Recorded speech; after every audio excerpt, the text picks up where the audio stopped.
فأنا ناصح لإخواني بالصدع بالحق تبيض وجوههم. السكوت في مسألة الحزبية يضرها، فاصدع بما تؤمر وأعرض عن المشركين. سلامي على دماج ورجالها والشيخ يحيى ودار العلم يا سعد بانيها. كما يحب ويرضى. أشهد أن لا إله إلا الله وحده لا شريك له وأشهد أن محمدا عبده ورسوله نبي الله وخليله صلى الله عليه وعلى آله وسلم تسليما مزيدا لا نبي بعده. إخواني في الدين وأخواتي في الله، أعزني وأعزكم الله جميعا وبارك الله فيكم. Kita lanjutkan bacaan berikutnya terhadap kitab Irsyadus Sari Syarh Sunnah lil Imam Al-Barbahari rahmatullahi alaih. Sekarang kita masuk ke halaman 140, pembahasan yang baru, yaitu pembahasan mengenai kisah Al-Isra wal Mi'raj. Kisah Al-Isra wal Mi'raj. Ketika kita mendengar Al-Isra wal Mi'raj, tentunya enggak asing lagi di telinga kita. Makna Al-Isra itu adalah perjalanan malam hari, yang waktu itu Allah Subhanahu wa taala perjalankan Nabi kita Muhammad sallallahu alaihi wa ala alihi wasallam dari Masjidil Haram ke Masjidil Aqsa, dari Makkah ke Palestina. Bukan sehari semalam, hanya semalam saja.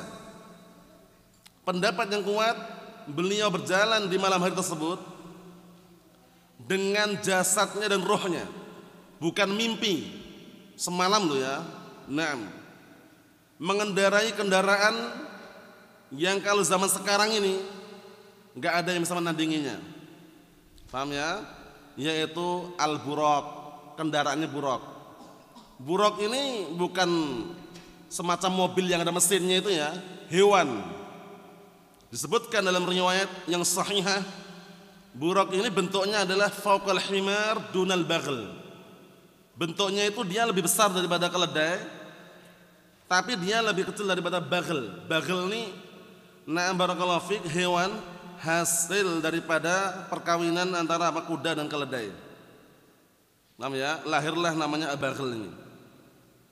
Jadi jangan sampai antum terbayangkan buraq itu adalah kuda yang berkepala manusia perempuan cantik, itu enggak benar.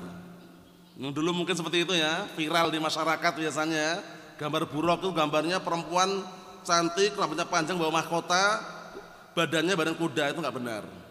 Itu tidak benar. Allahul musta'an. Dan buraq ini kecepatannya bagaimana? Sekali melangkah sejauh mata memandang, bayangkan itu. Sekali melangkah padahal, satu langkahnya itu. Berarti menunjukkan kecepatan luar biasa. Iya kan? Itu perjalanan dari Makkah ke Palestina, dari Masjidil Haram ke Masjidil Aqsa. Nah, itu nanti masih apa? Mi'raj. Mi'raj itu naik dengan tangga. Wallahu alam besarnya kayak apa, bentuknya kayak apa, dari Masjidil Aqsa ke atas langit yang ketujuh, ditemani oleh siapa? Jibril alaihi salam. Itu namanya Mi'raj. Mi'raj artinya tangga artinya. Jadi jangan sampai disalahpahami Isra Mi'raj itu perjalanan dari Makkah langsung naik ke langit, itu enggak. Dari Makkah ke Palestina itu namanya Isra.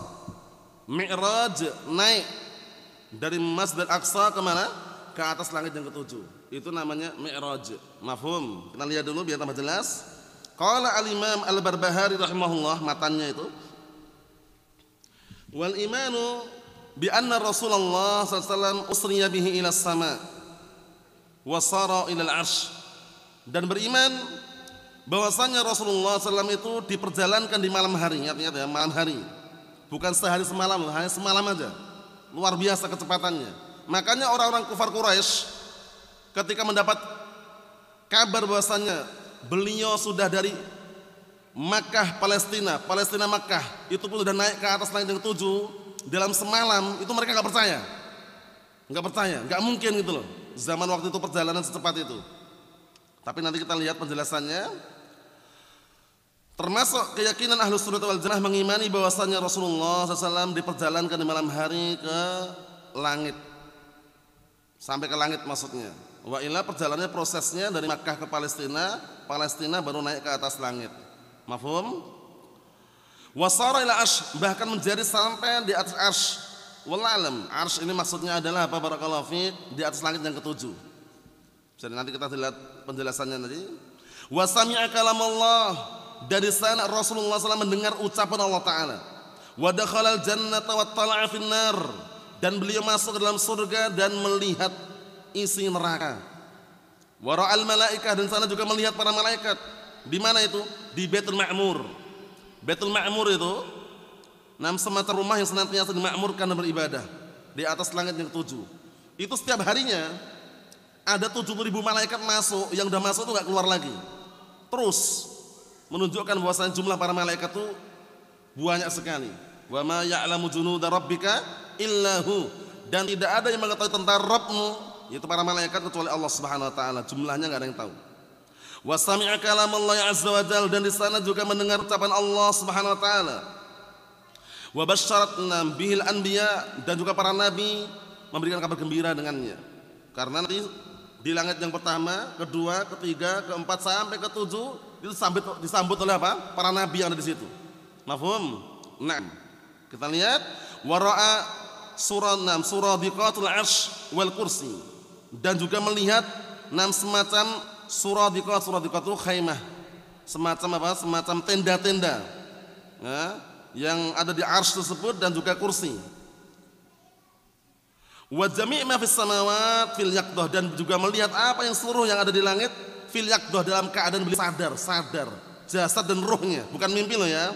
Ini yang membuat orang kufar Quraisy enggak percaya. Kalau mimpi mungkin kata mereka, tapi kalau dengan jasad dan ruhnya, masa sih cuma sehari, cuma semalam saja udah PP, bayangkan. Masya Allah, keajaibannya ini. Tentunya ini adalah apa?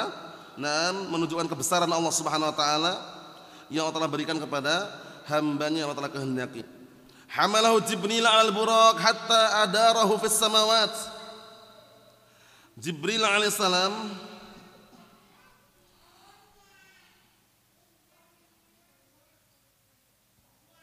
membawanya di atas buraq sampai mengajak keliling ke langit. Ini nanti cek lagi. Ucapan ini kurang tepat yang ini. Kenapa? Karena sebenarnya buruknya itu tidak sampai ke langit, hanya dari Makkah ke Palestina saja, dari Masjidil Haram ke Masjidil Aqsa. Nanti dijelaskan oleh Syekh Ahmad Yahya Najmi nanti. Ucapan ini perlu dicek lagi, perlu dikoreksi lagi, yang mengatakan bahwasanya Jibril membawanya di atas buraq sampai diajak keliling ke langit. Paham ya? Ini perlu diteliti lagi. Kenapa? Karena tidak ada riwayat yang sahih. Yang sahih itu perjalanan malam hari dari Makkah ke Palestina itu buraq itu jelas. Di Palestina, di Masjidil Aqsa itu, di situ ada tempat yang digunakan untuk apa? Untuk mengikat kendaraan-kendaraan para nabi. Nah, disitulah ikat buraq. Bentuknya kayak apa? Allah alam. Mafhum? Sehingga naik dari Masjidil Aqsa ke langit ketujuh itu tidak menggunakan buraq, tapi melalui tangga, mi'raj, tangga. Ditemani oleh siapa? Malaikat Jibril alaihissalam. Disambut langit pertama dengan Nabi fulan, langit kedua sampai langit ketujuh.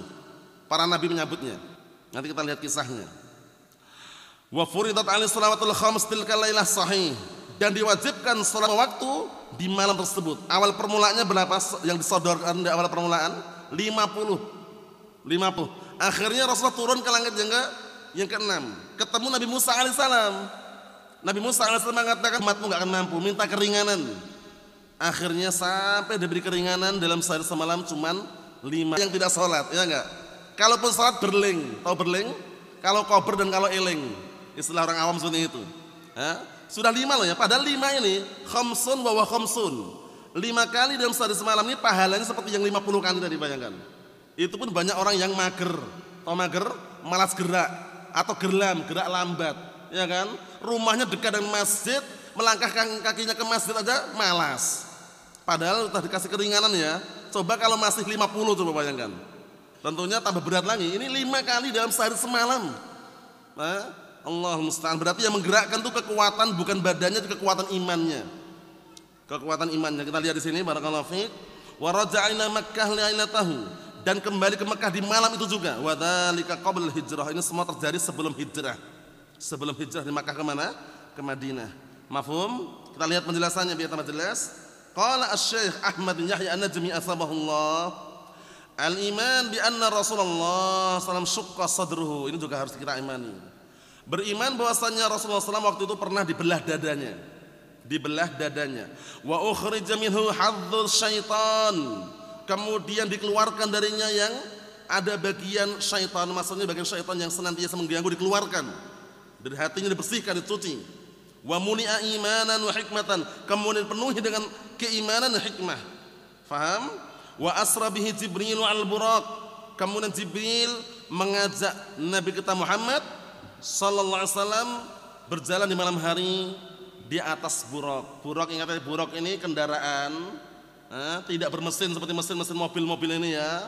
Kendaraan ini kecepatannya 1 kali langkah sejauh mata memandang. Bagaimana bentuk hewannya? Disebutkan dalam riwayat fauqal himar dunal baghl. Dia lebih besar daripada himar, keledai, tapi dia di bawah baghl. Baghl ini hewan hasil perkawinan antara kuda dengan keledai. Bisa dipahami ya? Jamaknya bighal. Mafhum? Bentuknya seperti itu bentuknya. Jadi jangan sampai terfikirkan yang kadang-kala dijual di pinggir jalan itu ya, buraq katanya. Gambarnya gambar perempuan pakai mahkota, badannya badan kuda. Itu modal dusta, biar laris dagangannya. Allahul musta'an. Dulu pernah viral itu ya, di tengah-tengah orang-orang awam itu dijual di pinggir jalan ya kan. Gambar buraq kemudian pakai mahkota, di mahkota tulisan Asmaul Husna. Allahul musta'an. Nah, jangan sampai percaya seperti itu ya. Jelas sekali hadis ini nanti. Dalam Sahih Muslim juga ada itu. Bagaimana buraq bentuknya kayak apa? Dan dijelaskan juga dalam Al-Qur'anul Karim, Allah Ta'ala mengatakan subhanalladzi asra bi 'abdihi lailan minal masjidil harami ilal masjidil aqsa. Maksudnya Allah Ta'ala zat yang telah memperjalankan hambanya. Siapa hambanya ini? Nabi kita Muhammad sallallahu alaihi wasallam di malam hari dari Masjidil Haram ke Masjidil Aqsa. Ini enggak sembarangan loh, semalam loh. PP pulang pergi, bayangkan. Nah, waktu itu kendaraan yang bisa dikatakan paling cepat aja paling tidak bisa menempuh jarak semalam PP itu. Paham ya? Nah, ini luar biasa, keajaiban buraq. Alladzi yadau hafirahu 'inda muntaha tarfih, kan? Yang meletakkan kukunya, kuku kakinya itu maksudnya, meletakkan satu kali letak selangkah itu sejauh mata memandang, jauh sekali. Wa annahu wasala ila Baitul Maqdis, bahwasanya beliau sampai ke Baitul Maqdis, Masjidil Aqsa maksudnya. Wa jama'at lahul anbiya, kemudian para nabi berkumpul. Padahal para nabi sudah meninggal ya, tapi bisa berkumpul dengan seizin Allah Subhanahu wa taala. Wa shalla bihim imaman, dan beliau salat menjadi imam untuk mereka. Tsumma 'araja bihi Jibril ila sama'id dunya wastaftaha. Kemudian Jibril alaihissalam mengajak naik ke langit dunia. Pertama kali ini maksudnya langit dunia dulu, langit yang pertama maksudnya. Wastaftaha, dan minta dibukakan. Fafutihalah, kemudian dibukakan untuknya. Fi kulli sama', pada setiap langit minta dibukakan. Disambut oleh para nabi di situ. Bukankah para nabi sudah meninggal? Na'am. Tapi semuanya bagi Allah Ta'ala itu mudah untuk mewujudkan. Faham ya? Nah, kita lihat wa annahu wajada fis sama'il ula Adam, dan bahwasanya dijumpai wa annahu wujida, dijumpai di langit yang pertama Adam alaihissalam.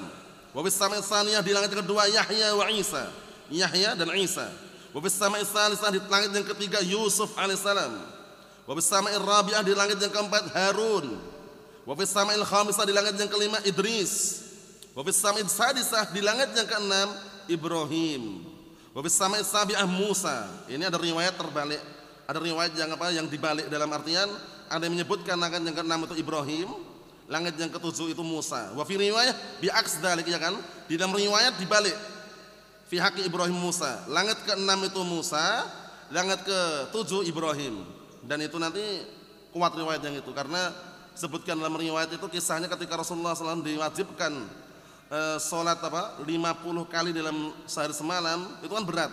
Turun ketemu Nabi Musa alaihissalam. Jadi turun dari langit yang ketujuh turun ke bawah langit ke-6. Ketemu Nabi Musa alaihissalam, Nabi Musa menyarankan agar minta keringanan kepada Allah Ta'ala. Akhirnya sampai diberi keringanan, sehari semalam 5 kali. Sholat 5 waktu, bayangkan itu. Nah, kita lihat di sini. Wa anna Jibril araja bihi ila sidratil muntaha. Dan bahwa Jibril alaihissalam mengajak naik Rasulullah SAW sampai ke mana? Sidratul Muntaha, di atas langit yang 7. Terjemahan bebasnya Sidratul Muntaha ini pohon bidara yang paling besar. Paham ya? Nah, bentuknya kayak apa Allah alam. Allah Ta'ala yang tahu. Summa araja bihi ila makanin yasma' fihi sariful aklam. Kemudian diajak naik lagi ke tempat yang di situ apa? Yusma' fihi sariful aklam. Didengar padanya gesekan atau gerakan pena. Paham ya? Goresan pena, kedengaran. Ya tentunya pena catatan ya. Wa annahu sami'a kalam rabbih azza wa jalla hina farada alaihi salawatul khams. Dan bahwasanya beliau alaihi salam mendengar ucapan Rabbnya ketika mewajibkan padanya salat 5 waktu. Faraja'a ila Musa fa akhbarahu.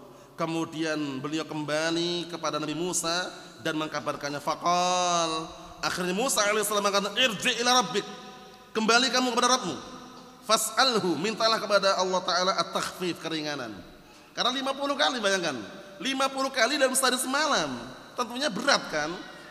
Sekarang antum atau kita bayangkan 5 kali dalam sehari semalam aja banyak yang keberatan, ya kan. Coba kalau 50 gak dikasih keringanan, lebih berat lagi. Tapi termasuk rahmatnya Allah Subhanahu Wa Ta'ala, yang 5 kali dalam sehari semalam ini pahalanya khamsun, seperti yang 50 tidak dibayangkan. Itu pun banyak orang yang lalai, ya, yang berling tadi ya, ketika kober dia sholat, ketika eling dia sholat, ya kan. Allahul musta'an, sallallahu an yahdiyahum. Banyak orang-orang yang hanya Islam tapi dalam KTP-nya saja, tapi untuk prakteknya sholat dia nggak mau. Allahul musta'an, sallallahu an yahdiyahum. Wa akhiran qala lahu rabbuh, kemudian yang terakhir setelah minta keringanan, Rabbnya berkata kepadanya, hiya khamsun wa hiya khamsuna. La yubaddil qaul ladayya. Artinya itu 5 kali dalam sehari semalam, tapi itu 50. Maksudnya bagaimana? 5 kali dalam sehari semalam itu sama pahalanya yang 50 tadi gitu loh. Paham ya? Dan tidak diubah lagi ucapanku di sisiku. Ya itu udah ketetapannya. 5 kali dalam sehari semalam. Paham ya? Naam, subuh, zuhur, asar, maghrib, isya. Masya Allah. Ay khamsun bil fi'l wa khamsuna fil ajr, masyaallah, wal hasanah bi asyri amsalihha. Lihat. 5 kali dalam perbuatan dikerjakan, 5 kali dalam sehari semalam, tapi 50 dalam masalah pahalanya. 5 kali dinilai pahalanya 50, bayangkan. Wal hasanatu, dan satu kebaikan bi asyri amsalihha, dilipat gandakan 10 kali lipatnya, satu kali kebaikan. Satu kebaikan dilipat gandakan 10 kali lipatnya. Bahkan dalam riwayat yang lain sampai sab'atu mi'ah dhi'fin, sampai 700 kali, bayangkan itu. Berlipat-lipat. Ila at'arfin katsira, sampai berlipat-lipat. Wa annahu dakhalal jannata, bahwasanya beliau waktu itu masuk ke dalam surga, wa ra'a fiha janabit au habailul lu'lu'. Kemudian beliau ketika surga melihat semacam apa? Ikatan-ikatan mutiara. Paham ya? Naam. Ada juga janabit, yaitu semacam tenda-tenda yang terbuat dari mutiara. Intinya banyak perhiasan itu. Ila khardalik minal akhbar, dan selain itu dari kabar-kabar yang ada. Ini semuanya wajib kita imani dulu ya. Walaupun kita tidak menyaksikan, tapi hanya mendapatkan kabar dari Nabi kita Muhammad, wajib mengimaninya. Allati waradat fil Isra wal Mi'raj, yang kabar-kabar yang telah datang mengenai Al-Isra wal Mi'raj. Jadi memperingati Isra Mi'raj itu jangan di waktu-waktu khusus, tanggal sekian, bulan sekian, tabligh akbar dalam rangka memperingati Isra Mi'raj. Tapi isinya apa? Joget. Allahul musta'an. Dengan modus salawatan. Karena biar nggak terlalu vulgar, campur sari dengan campur santri. Allahul musta'an. Antum cukup menyaksikannya, realitanya bagaimana. Nggak perlu membuktikan. Paham ya? Saksikan bagaimana, benar nggak seperti itu. Tabligh akbar dalam rangka memperingati Isra Mi'raj. Nah, kalau Ahlus Sunnah wal Jamaah, kapan ada waktu, kapan ada kesempatan, kapan ada pembahasan, bahas Isra Mi'raj. Enggak perlu nunggu setahun sekali, ya kan? Pembahasannya syar'i sesuai dengan dalil Al-Qur'an dan As-Sunnah. Nanti tidak bermodus apa? Sholawatan, joget-joget, ya kan? Nabuh genderang, ya kan? Nah, barakallahu fiik, dakwah dulu, setelah itu bilang musik, belakang baru musik. Allahul musta'an. Banyak kan di luar sana, nasallahu an yahdiyahum. Kita doakan semoga mereka mendapatkan hidayah. Karena kadang-kala memperingati tapi acaranya maksiat itu loh ya. Memperingati hari pahlawan, maksiat isinya. Memperingati hari kemerdekaan Republik Indonesia, isinya apa? Joget-joget. Jasa para pahlawan yang berguguran ya, meneteskan darah-darah mereka, tapi peringatannya joget. Ahlus sunnah bagaimana peringatan? Doakan aja, selesai. Allahumma ighfir lil muslimin wal muslimat, ya kan? Wal mu'minin wal mu'minat al ahya'i minhum wal amwat innaka qaribun mujibud da'wat, selesai. Doa simple sampai insyaallah. Tapi yang joget-joget tadi sampai enggak kira-kira? Allahul musta'an. Nasallaha an yahdiyahum. Kita lihat di sini barakallahu fiik. Wa hadha amrun min at-tafdhil ikhtasallahu bihi nabiyahu wa khatamar rasulih Muhammadan sallallahu alaihi wa ala alihi wasallam lam yusyrikhu fihi ghairuh, masyaallah. Dan perkara ini merupakan keutamaan yang Allah telah khususkan untuk nabinya, penutup para rasul, yaitu siapa? Muhammad sallallahu alaihi wa ala alihi wasallam. Dan tidak ada yang selainnya yang ikut campur, ikut serta dalam keutamaan tersebut. Enggak ada. Hanya Nabi kita Muhammad sallallahu alaihi wa alihi wasallam dalam masalah Isra Mi'raj ini. Wa annahu asbaha fi Makkah, dan bahwasanya beliau di pagi hari sudah sampai Makkah barang. Semalam aja. Semalam dah pulang pergi, pagi hari sudah sampai Makkah. Walamma akhbara Quraisyan bima hasala lahu kadzdzabuh. Orang Quraisy, kufar Quraisy, lihat ini. Dan tatkala beliau mengkabarkan kepada orang-orang kufar Quraisy terhadap apa yang terjadi di malam tersebut, kadzdzabuh, mereka mendustakan. Sampai ada di antara mereka yang mengatakan, kalau kamu benar-benar sudah sampai ke Masjidil Aqsa, tunjukkan ciri-cirinya. Bayangkan itu. Sebutkan ciri-cirinya, benar enggak? Akhirnya Rasulullah SAW sempat terdiam sebentar. Kemudian Allah telah tampakkan di hadapan Rasulullah SAW yang mereka tidak melihatnya. Sehingga Rasulullah SAW bisa menjelaskan bagaimana sekeliling, ciri-cirinya bagaimana, dan dijelaskan semuanya. Akhirnya bagaimana responnya orang kufar Quraisy ini? Mereka mengatakan ada pun yang disampaikan Muhammad itu benar, tapi kami tetap tidak percaya. Bayangkan itu. Kurang ajarnya mereka seperti itu. Paham ya? Mendustakan itu loh. Sudah jelas-jelas ciri-cirinya seperti yang digambarkan, tapi nggak percaya juga. Karena apa? Cuma semalam pulang pergi, bayangkan itu. Kata mereka, mimpi mungkin kalau mimpi, ya kan? Tapi ini bukan mimpi, jasad dan rohnya, bayangkan. Ini berarti ujiannya, yang beriman selamat, yang tidak beriman nggak selamat. Masya Allah. Kita lihat berikutnya. Qala Allah Ta'ala telah berfirman, wa ma ja'alna ar-ru'ya allati araynaka illa fitnatan lin-nas wasyajaratal mal'unah fil Qur'an wa nukhawwifuhum fama yaziduhum illa tughyanan kabira. Artinya, dan kadang-kala tidaklah kami jadikan, kadang-kala kami tidaklah menjadikan ru'ya mimpi atau sesuatu yang dilihat, yang kami perlihatkan kepadamu. Paham ya? Sesuatu yang bisa dilihat, yang kami perlihatkan kepadamu, melainkan itu kadang-kala sebagai ujian untuk manusia. Diperlihatkan, ditunjukkan jelas-jelas kejadiannya itu dengan jasadnya. Nah, itu untuk menguji manusia. Wasyajaratal mal'unah fil Qur'an, dan juga pohon yang dilaknat dalam Al-Qur'an. Ini tentunya barakallahu fiik, penyebutan mengenai apa? Mengenai kadang disebutkan itu untuk menjadikan peringatan dan juga ujian. Wa nukhawifuhum, dan kami bikin mereka takut. Nah, tapi bagaimana? Fama yaziduhum illa tughyanan kabira, tapi tidaklah menjadikan mereka melainkan apa? Justru semakin besar bertambah apa? Bertambah kedurhakaannya. Allahul musta'an. Jadi sudah jelaskan bahwasanya gambaran seperti ini di sekeliling Masjidil Aqsa seperti ini, ciri-ciri seperti ini, udah benar ini, tapi mereka tetap mendustakan, enggak mau beriman. Allahul musta'an. Ikhwani fid din wa akhwati fillah, a'azzani wa a'azzakumullah jami'an, barakallahu fikum. Disebutkan dalam riwayat yang sahihah dan juga dijelaskan dalam kitab-kitab sirah nabawiyah bahwasanya waktu itu termasuk kisah Isra Mi'raj ini diantaranya menghibur Rasulullah SAW, karena beliau waktu-waktu sebelumnya, sebelum terjadinya Isra Mi'raj ini, ditinggal mati oleh dua orang yang beliau sayangi, yang beliau cintai. Siapa itu?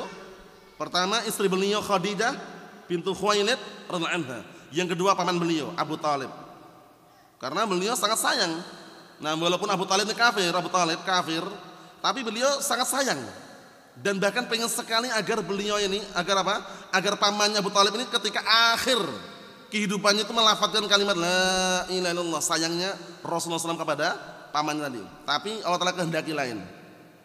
Khadijah bintu Khuwailid juga termasuk orang istri yang pertama, bayangkan itu, yang Rasul cintai juga, yang pertama kali memberikan dukungan, motivasi, dorongan kepada Nabi kita Muhammad sallallahu alaihi wasallam ketika awal-awal menerima wahyu, bayangkan itu. Meninggal dunia, akhirnya di antara hiburannya adalah adanya Isra Mi'raj ini.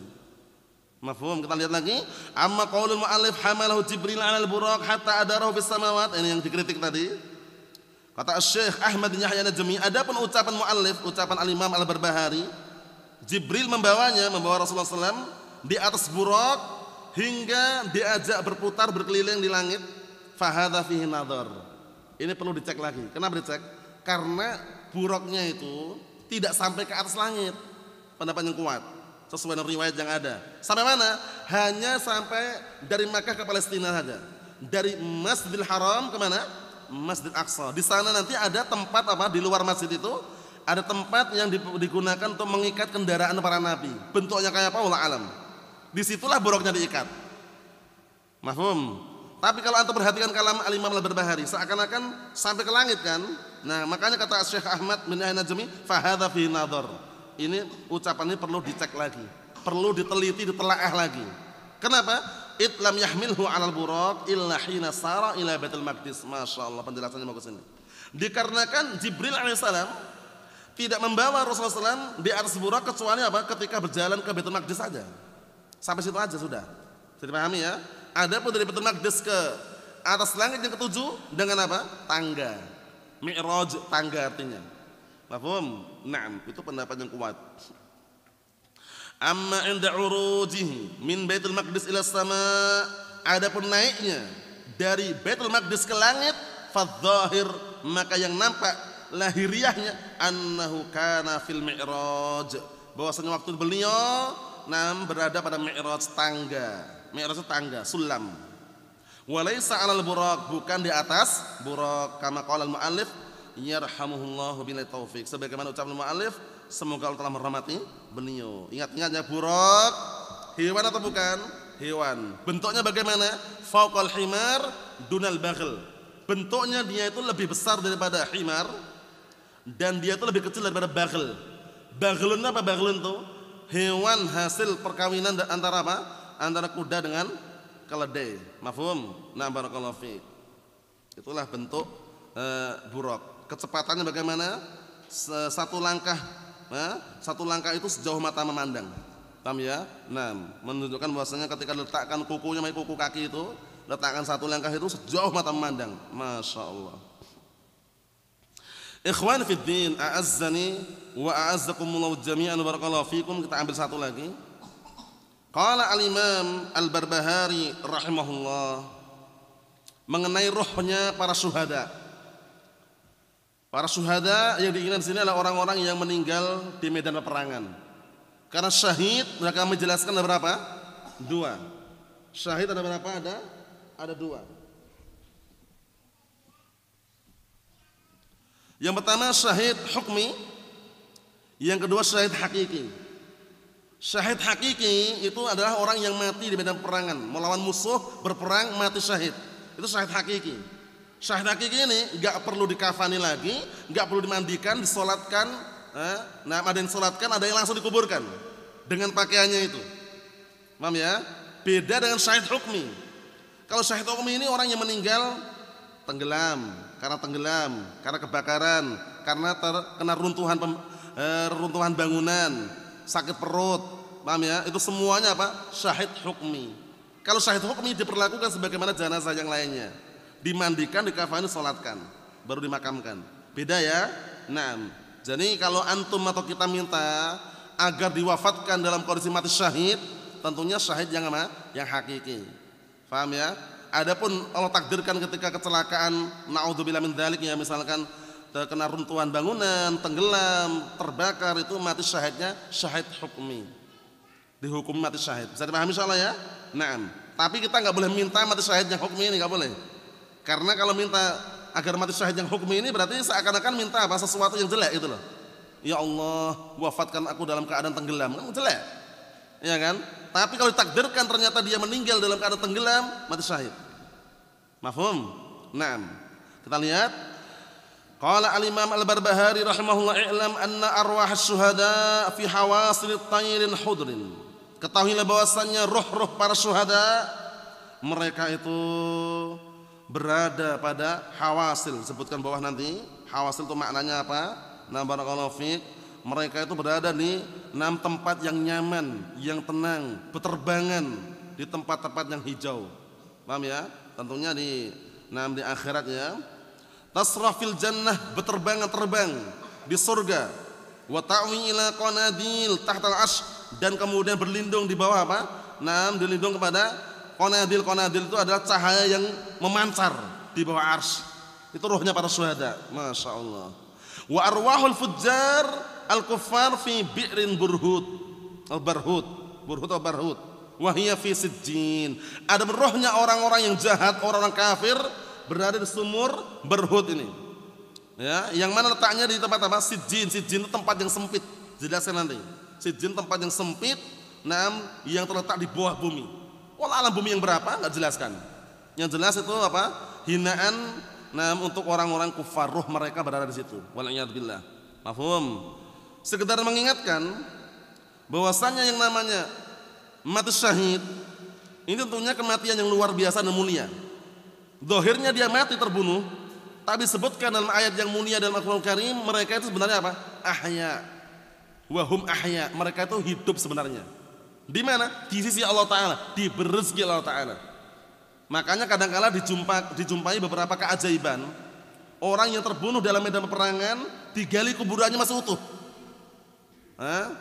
Sebagai contoh aja ya, yang pernah kami saksikan waktu itu, ketika kami berperang melawan Syiah Rafidah Damaj waktu itu, di peperangan yang kami saksikan dan juga kami ikutin waktu itu, ada beberapa ikhwan terbunuh dan bahkan akhwat juga dalam peperangan tersebut melawan Syiah Rafidah, yang para ulama telah menghukumi apa? Mereka adalah orang-orang yang kafir, lebih kafir dari Yahudi dan Nasara. Terbunuh, dimakamkan selama kurang lebih setahun. Setahun ya. Ini bukan kabar hoaks. Kami menyaksikan sendiri dan ikut bantu mengangkat jenazahnya itu. Paham ya? Setelah setahun terjadi banjir, hujan. Di tempat tersebut ternyata kena banjir. Ada yang ngobang. Ditengok ternyata masih barakallahu fiik, istilahnya masih belum hancur. Akhirnya Syekh perintahkan dipindah. Mayat-mayat dipindah di tempat yang lain. Dibongkar semuanya. Orang-orang mengira hanya yang satu ini yang utuh, ternyata semuanya masih utuh. Masya Allah.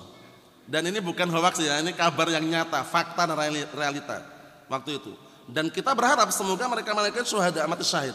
Karena setahun loh, bayangkan. Setahun dalam kondisi barakallahu fiik dimakamkan. Ada yang ditumpuk-tumpuk juga di sebagian, ada yang satu makam itu untuk 2 orang karena tempatnya sangat istilahnya apa, enggak luas gitu ya istilahnya. Itu masya Allah masih utuh juga. Yang punya jenggot masih berjenggot. Nasallahu ya. Kemudian di antara mereka ada juga yang perempuan terkena sniper. Ketika dibangkitkan, dalam artian kita dipindahkan, itu darahnya masih ngalir. Darah segar padahal. Setahun. Ya, menunjukkan keajaibannya kadang-kadang seperti itu. Jadi tidak semuanya ditampakkan seperti itu, tapi seringnya Allah Ta'ala apa? Berikan keajaiban bagi orang-orang syuhada, mati syahid. Syiah Rafidah nyoba juga waktu itu. Kisahnya tersebar, Sa'dah, bahwasanya kita pun juga mati syahid katanya. Salah satu kuburan mereka dibongkar, hancur. Kuburan mereka dibongkar untuk membuktikan bahwa mereka mati syahid juga katanya. Dibongkar ternyata mayat-mayat mereka hancur. Akhirnya ada yang di antara mereka, mulai hari ini kami menjadi Sunni Salafi katanya. Mereka terharu. Kami sekarang mulai hari ini, semula kami Syiah, kami jadi Ahlus Sunnah karena melihat keajaiban tadi. Ini terbukti waktu itu memang. Barakallahu fiik, bukti yang nyata dan juga fakta. Bisa tanya ke Ustaz Bilal atau Ustaz Sumama. Paham ya? Yang waktu itu barakallahu fiik, istilahnya di antara mereka ada yang menyaksikan. Dan memang luar biasa ya, itu yang namanya apa? Keajaiban yang Allah Ta'ala berikan kepada syuhada, orang yang mati syahid. Ikhwani fid din, a'azzani wa a'azzakumullahu jami'an, barakallahu fiikum. Kita lihat syarahnya. Qala Asy-Syaikh Ahmad bin Yahya An-Najmi as-sabahullah qauluhu i'lam anna arwah asy-syuhada fi hawasil tayrin khudrin tasrah fi al-jannah wa ta'wi ila qanadil tahta al-'arsy. Ketahuilah bahwasanya rohnya para syuhada mereka di tempat yang nyaman dan tenang, berterbangan, bebas di surga dan berlindung pada semacam cahaya yang memancar di bawah arsy. Hada warada dimna hadits rawah Muslim azahul mu'allid ila kitab al-imarah. Kata beliau ini semuanya tercantum dalam hadis yang diriwayatkan Muslim Kata beliau wa huwa min aqidati Ahlus Sunnah wal Jamaah. Ini termasuk keyakinan Ahlus Sunnah wal Jamaah. Kita lihat berikutnya. Wa amma qaulu arwahul fujjar wal kuffar, adapun rohnya orang-orang fajir, orang-orang kafir rohnya berada di sumur berhut, wa hiya fi sijjin. Apa mana sijjin di sini? Faqul, kata Syekh Ahmad bin Yahya An-Najmi, maka aku katakan amma bi'run berhut. Adapun sumur berhut maksudnya apa? Fahiya bi'run fi syarqi Aden. Aden itu salah satu kota ada di Yaman sana. Ya.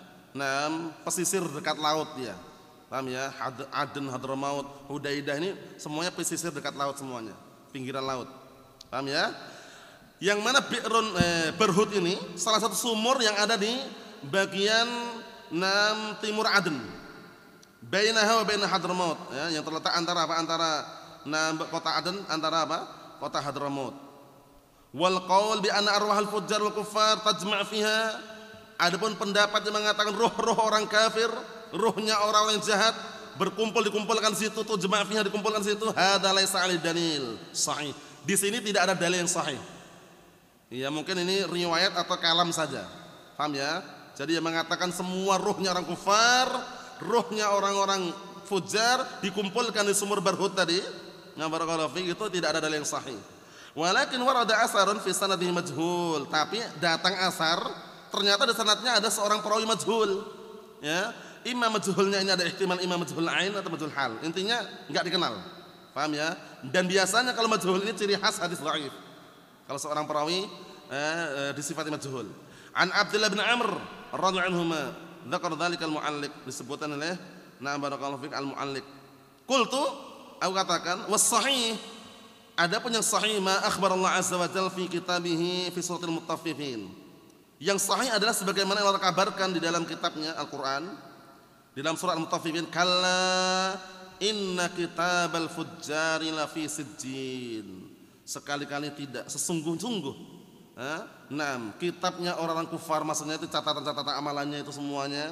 Barakallahu terletak di sijjin. Apa itu sijjin? Wa sijjin mubalaghatun minas sijin. Sijjin ini bentuk mubalaghah, bentuk apa? Kata Arab yang memberikan apa? Makna yang berlebihan mengenai apa? Sijin, penjara. Wa huwa al-makan ad-dayyiq, tempat yang sempit. Di mana letaknya sijin ini? Wa huwa fi asfalil ard, terletak di apa? Di bumi yang paling bawah. Karena sebagaimana langit 7 lapis, bumi juga 7 lapis. Paham ya? Cuman lapisan kedua kayak apa? Wallahu alam.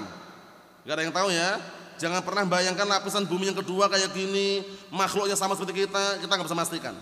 Paham ya? Harus kita yakini saja, karena nggak pernah ada kisah orang gali sumur sampai tembus ke bumi berikutnya. Paham ya? Kalau Anda ini bayangkan seperti itu ya. Yang jelas kita yakini 7 lapis. Siapa yang dapat ancaman ditimpakan padanya 7 lapis bumi siapa? Orang-orang yang mengubah apa?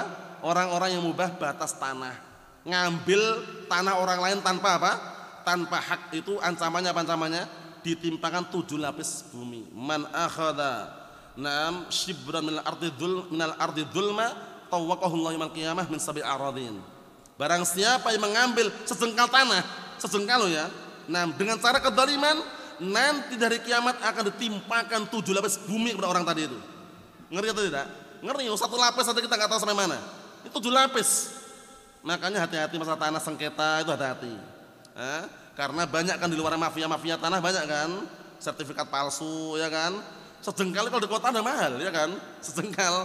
Kalau dikali sekian udah jutaan kan. Makanya hati-hati. Ada ancaman yang lain lagi. Man la'anallah man ghayyara manarul ard. Allah Ta'ala melaknat orang yang mengubah patokan tanah. Batasan tanah diubah, digeser, digusur biar punya dia lebih lebar. Hati-hati. Lebih baik ngalah daripada kita harus apa? Berbuat kezaliman. Kita lihat sini barakallahu fikum. Kama qala dzalika ahlul ilm, sebagaimana katakan ahlul ilm. Nas'alullah al-afiyah minha wa na'udzubillah min ghadabihi wa alim iqabihi wa billahi taufiq. Kita meminta kepada Allah Subhanahu wa taala keselamatan dari kengerian tersebut, dan kita berlindung kepada Allah taala dari kemurkaannya dan juga dahsyatnya iqabnya Allah Subhanahu wa taala. Wa billahi taufiq. Ini yang kita ambil barakallahu fiik.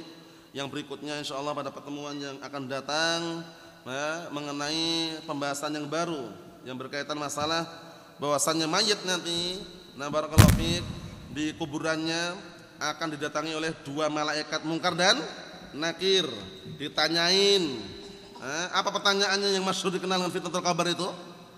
Siapa Rabbmu? Siapa nabimu? Apa agamamu? Bukan pertanyaan profesimu apa? Gajimu berapa? Kerja di mana? Uangnya berapa? Itu enggak ada. Pertanyaan tadi itu yang masyhur dengan fitnatul qabr. Semoga kita semuanya dilindungi oleh Allah Ta'ala dari fitnah tersebut, dan semoga kita diberikan keistiqomahan sampai ajal menjemput kita dan meninggal di atas apa? Husnul khatimah. Walhamdulillahirabbil alamin.